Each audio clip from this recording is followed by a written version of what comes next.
Good evening. This is Crime Classics. I am Thomas Hyland with another true story of crime. Listen. The lady's name is Maria, and she's just come home from a party, dressed to kill. She's come home to discover a robber, the famous John Shephard, who removes Maria's lavalier gently, her earrings slowly, and her rings. She was face to face with John Shephard, and for the rest of her life, she'd have something to talk about. Tonight, my report to you on the incredible history of John Shephard. Crime Classics, a series of true crime stories taken from the records and newspapers of every land, from every time. Your host each week, Mr. Thomas Hyland, connoisseur of crime, student of violence, and teller of murders. Now, once again, Mr. Thomas Hyland.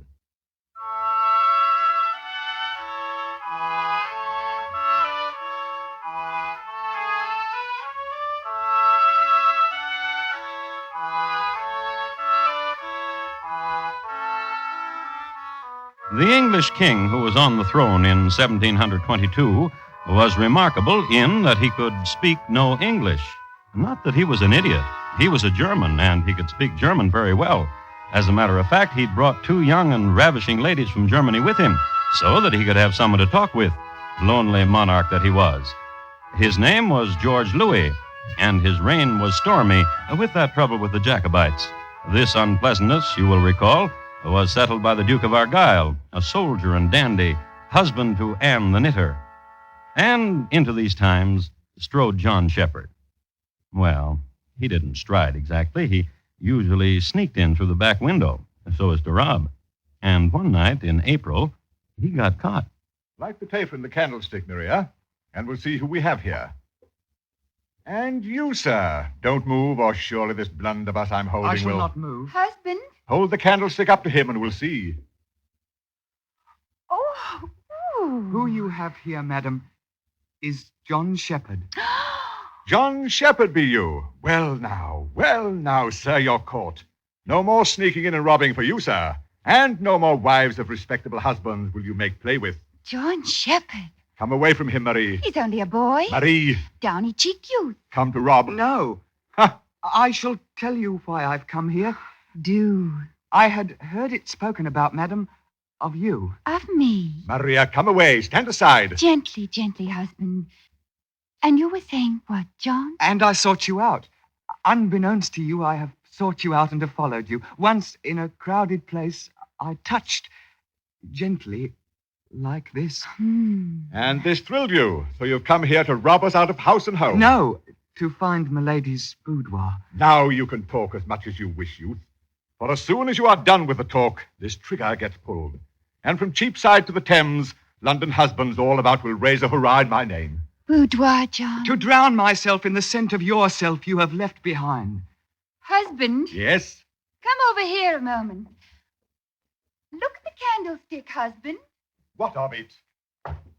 Oh!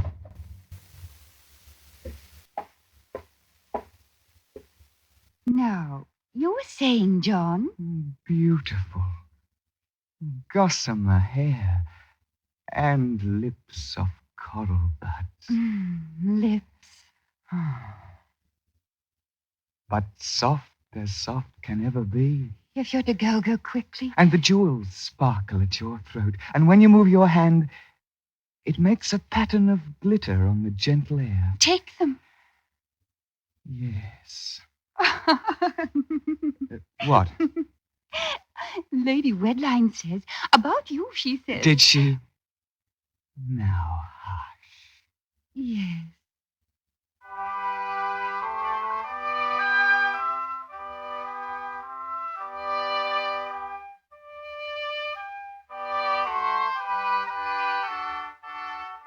On this night, he was barely 20. His father died from drink when he was 3, and he was left orphaned when his mother died a year later. When he was 10, his aunt hired him out to a cane chair maker, but the trade bored him and he ran away. Alone in London, he began to pursue the libertine life and was soon adept at picking pockets, mugging, breaking into houses, bribing policemen, and joshing the ladies. He was a handsome boy, and even at 16 was caught up in a scandal involving Madam Scott's school, causing it to lose its charter for 3 decades. And once, at 19, according to a footnote, his activities all but caused Admiral Brisbane to bring the fleet in from Skagerrak to scotch a rumor. Romantic, dashing, and bold. But he had his home life, too. Scallion, Nate, Billowjinks. Now, Beth, Pretty boy, where have you been, pretty boy? you know well. Would I mouth the question if I knew it well? Where have you been? About? Stealing? Well, of course, stealing. Then show me. Show me why I've been waiting to the wee hours. Nothing to show you, Beth. Oh? On coming home to you, I met a man. And he said, what you got to sell, John boy? What you got to sell? Oh? Just some baubles. And he cheated you for what they were worth and you gambled and now you got nothing. I saved you something, dear Beth. What? Here's a bauble for you. Piece of gloss you bought at a store for half a mite. Here, let me put it to your lily throat. No. Beth, pretty Kim. A thing to tell you, John, 'cause I've sworn it to me. Beth Lyon, I swore to me. Any more talking amongst the maids in the market I hear, any more soft laughing I hear, and John Shepherd's name with it, to the police I'll go to. I swore it. I swore it. 'Cause I'm tired of waiting into the wee hours for you, and you coming home tired and cheated, gambled out. Now I want none of you no more, John. You come to me and you'll change your mind, Beth Lyon. All right. We'll see. Now what, John Shepherd? Soft touches your hair against my cheek, and a sparkle go. Get out of here. Beth, What? you said a thing about the police. Get out of here.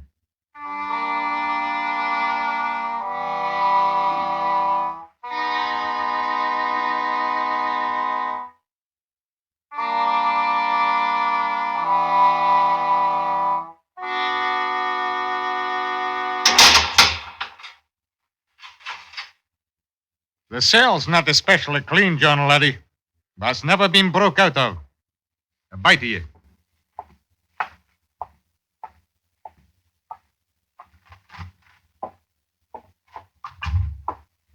Wife.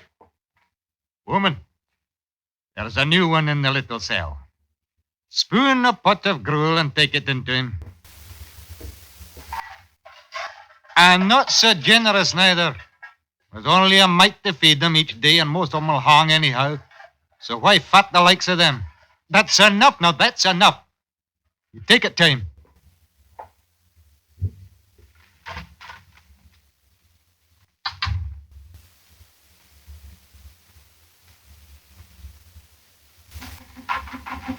Hello? Oh. Hello.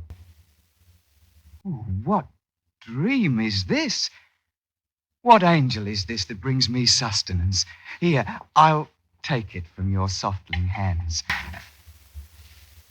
Why stare at me with soft doe eyes? I'm but John Shepherd. And why widen go your eyes? You cannot know me, for I am nothing. And this is a dream anyhow, and does not happen in reality. And how am I sure of it? For no cheek was so rosy and warm beneath my lips. And if those dainty hands were to hold a key now... Yes, just so. Oh, dream, wake me not. But let the loving fingers turn key in lock, while lip presses lip. Madam, no, speak not, but walk with me, and show which way. How do I get to the street, madam?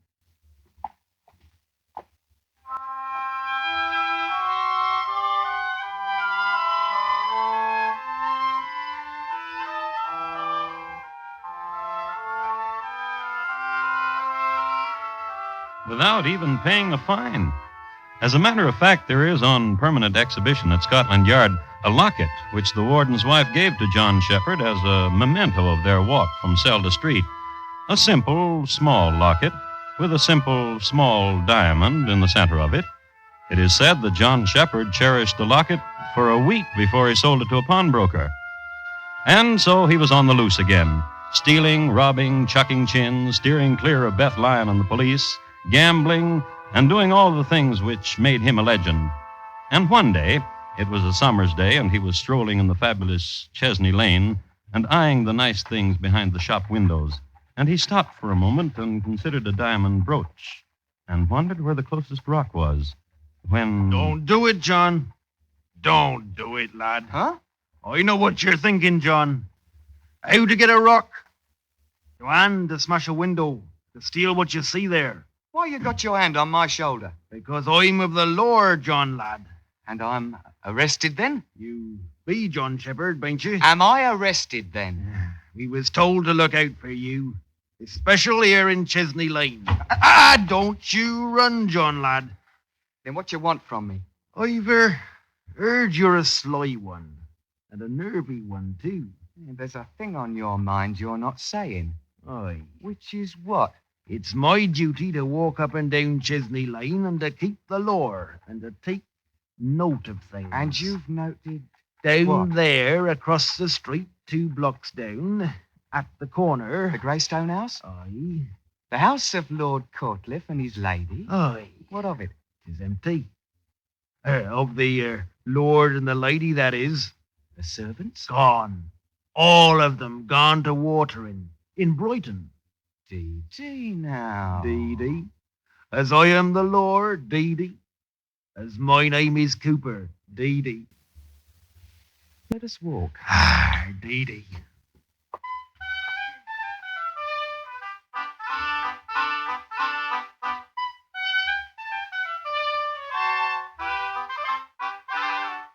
Later that day, an advertisement was inserted in the London Times that the furniture and belongings of Lord and Lady Courtliff were on sale on the premises in their natural surroundings. The house was thrown open to the public, and it was a marvelous sale. The floorwalker's name was John Shephard. He also took the money.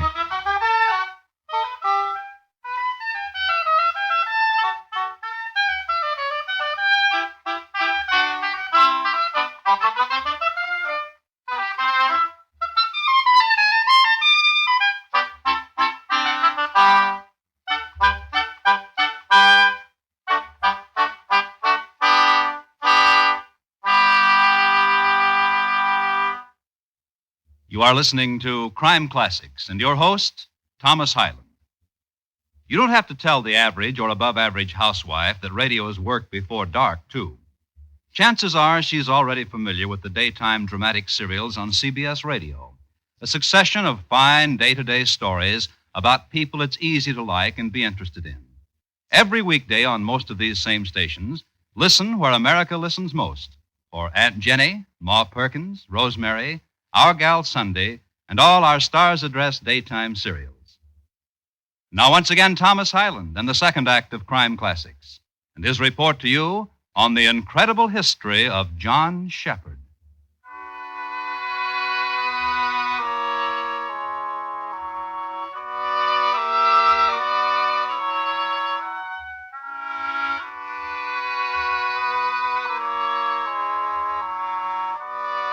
I would like to speak to you briefly about Newgate Prison.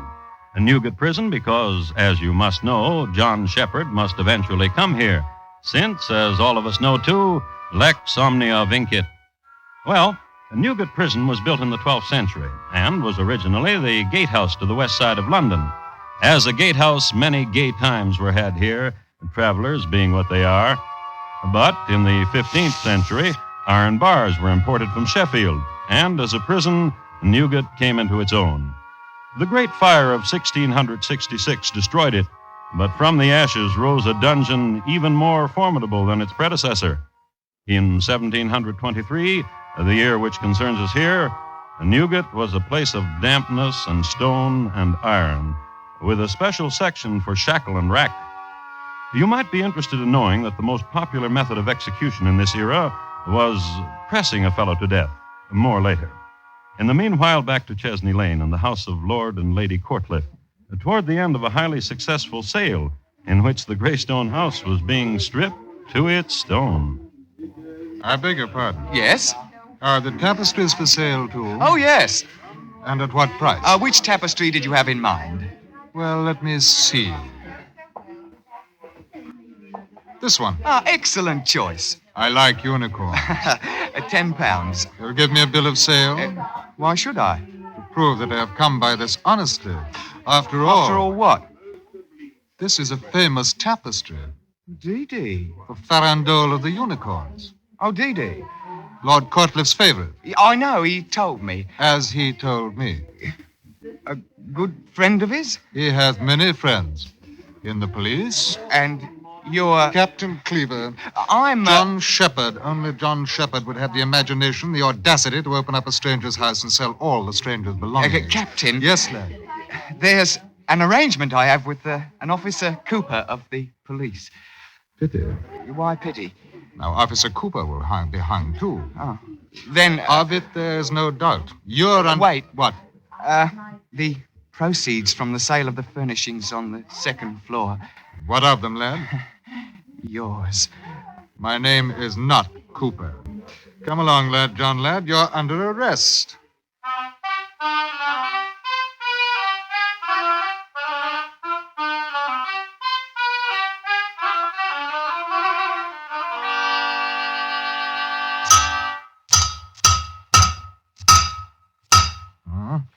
I'll test that, stonemason.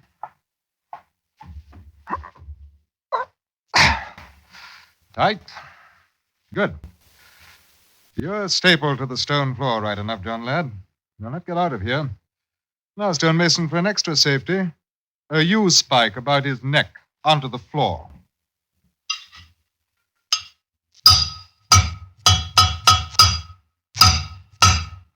Now, let me see.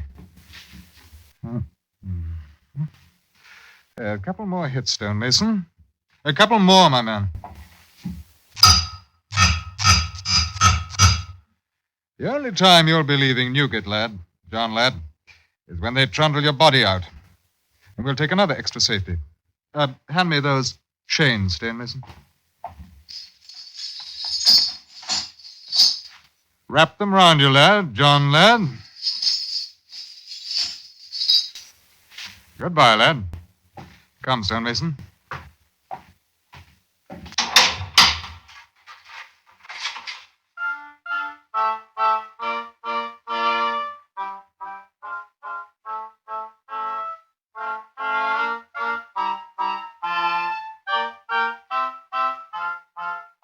I have here a newspaper of the time from which I'd like to read a paragraph or two.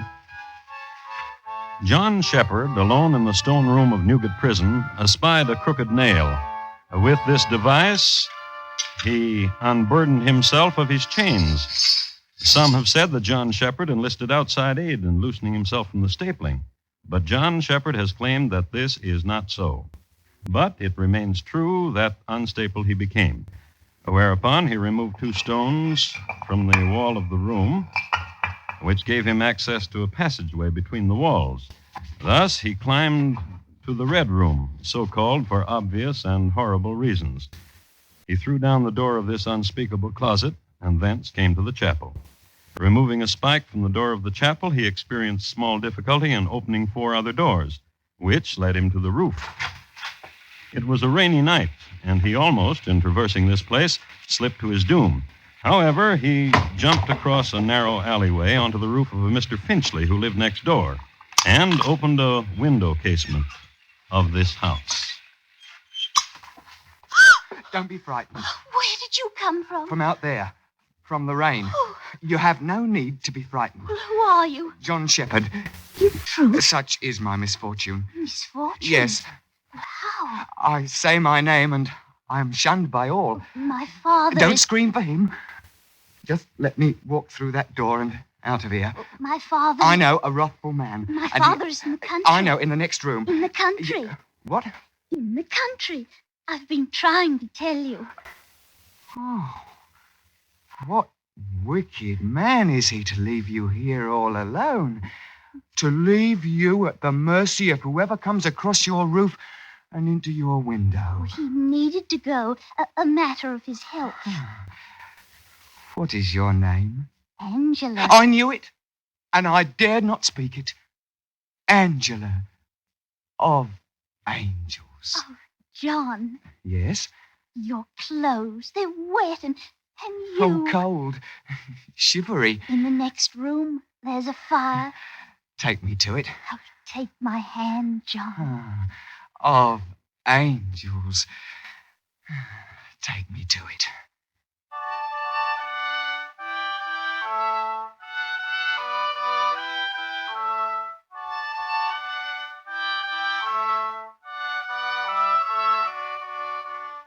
And in no time at all, John Shepherd had the run of the house.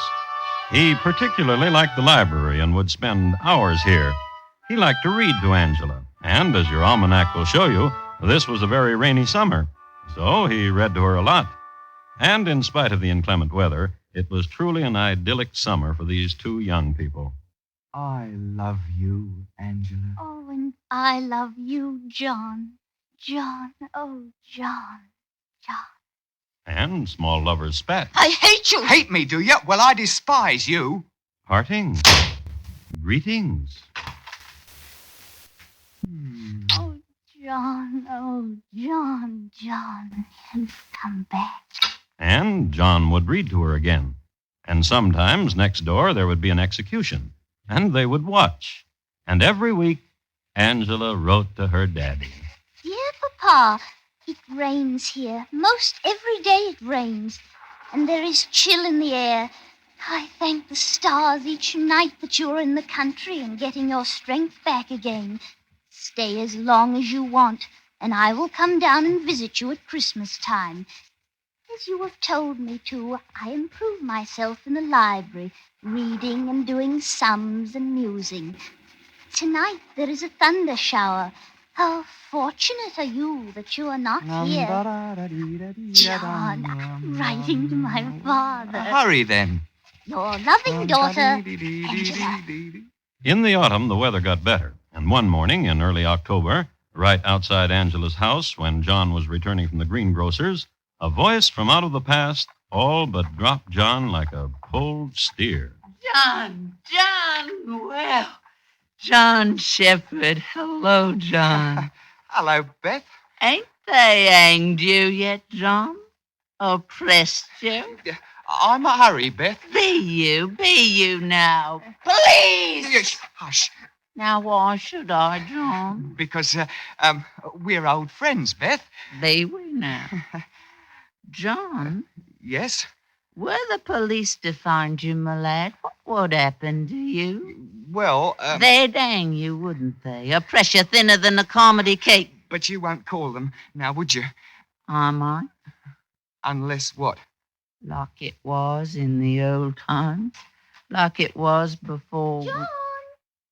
Well, now. Well, now. Do you have the parsnips from the greengrocer's? Do you have the parsnips from the greengrocer's? Well, now. Who's this woman, John? It's my Forgot my name, John. I'm Beth Lyon, and who be you, little duck? Come into the house, John. Come into the house, John, pretty as you please. Well, John ain't coming into your house no more. Are you, John? Angela. Yes, John? Angela. Now you listen to me. You listen to me, John. I know where you came from that night. That first night when you came in from the roof, out of the rain. You came from next door, from Newgate Prison. Angela. And if you don't come into the house this moment, I'll yell for the police. And he comes with me, royal. John? Police!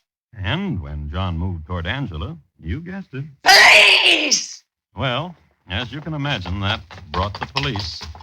And John was arrested again and got his old room back again. He was stapled again and chained again. And the guard was placed on 24-hour vigil. Hey. God. God. Yeah. How would you like to... No.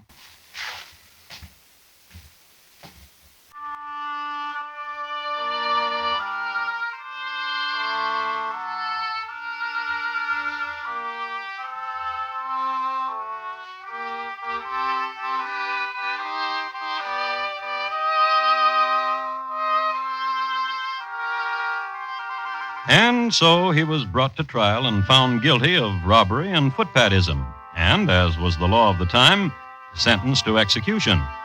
Since this was the very autumn when pressing to death went out of fashion, John Shephard was hanged. This last event took place on the 16th of November, 1724, in front of a mob made up chiefly of protesting but fascinated women, an estimated 200,000 in the audience. There were on record certain excerpts, statements from certain women who had known him. He's so young and gentle. They need not hang him. Oh, poor lad, it'll be a terrible loss. London will seem different without the likes of John Shephard. There'll be no one to love for no more. Each time it rains, I'll keep looking at the window and remembering. Oh, sweet apparition, and he'll no longer appear. Sweet John Shephard, cruel John Shephard, I scarce know whether I love you or hate you the more. Scarce knew whether she loved or hated him the more, which was about the consensus from a goodly sampling. And just think, only 23 years old.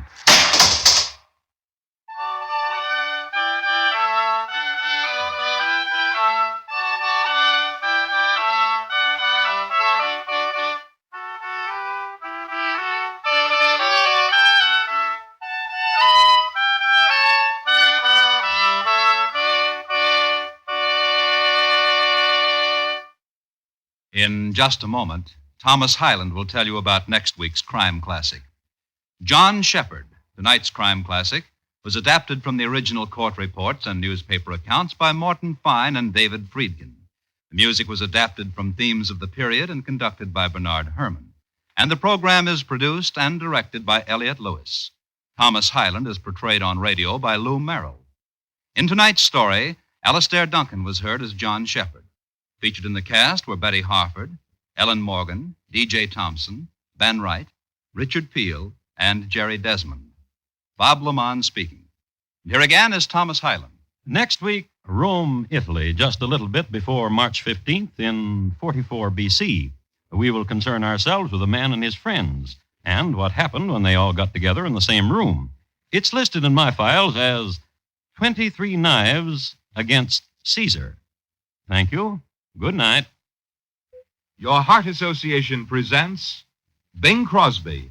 Folks, you know, there's never been a job too big for America to handle. Right now, your Heart Association is asking you to join medical science in the fight against heart diseases, which take more lives than all other diseases combined. The goal of the Heart Fund is to help bring new hope to all hearts through new advances in surgery, through new methods of prevention and care and treatment. The American Heart Association and its affiliates comprise the only voluntary health agency devoted exclusively to heart programs. Mail your contribution to Heart, H-E-A-R-T, care of your local post office. Help your Heart Fund help your heart.